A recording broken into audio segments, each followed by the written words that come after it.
press the bell icon on the YouTube app and never miss another update. Awareness, a heritage expert says Little India's resilience and diversity have helped the area retain its buzz. And an ongoing exhibition called Once Upon a Time in Little India highlights these traits. I found out what's kept the area ticking through the years.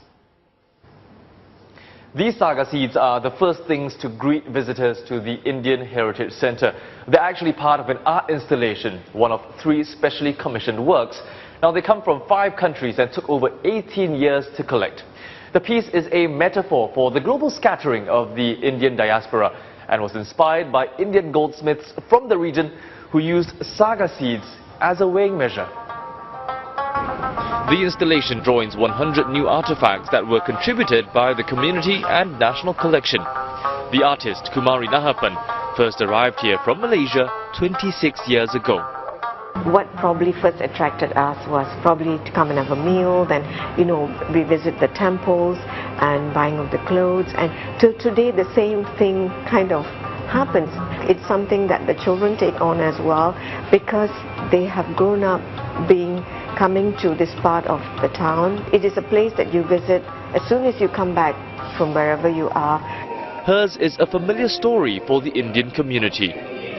What we call Little India today is only a nomenclature that emerged in the 1980s, but for a century ahead of that it was a place of organic congregation, not just for the Indian community who were of course here in majority, but for other communities as well.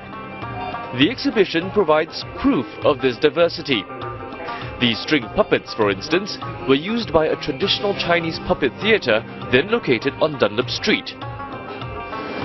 The diversity is apparent today. Nearby are mosques, including the famous Masjid Abdul Ghaffur, which was built in 1907. Chinese businesses also thrive, not just on the outskirts of Little India, but in the heart of it as well.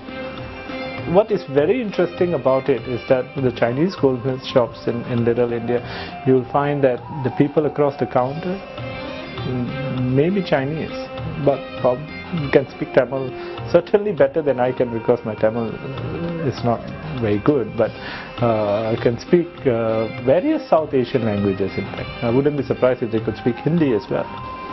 And therein lies Little India's attraction, its ability to appeal to people of various races and to cater to their needs as well.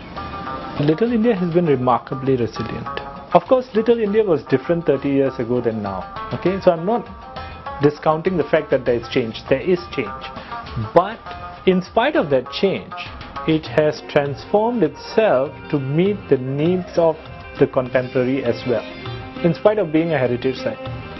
You do find everything that is popular Indian culture here. You can find everything to do with films, you can find everything to do with food, fashion.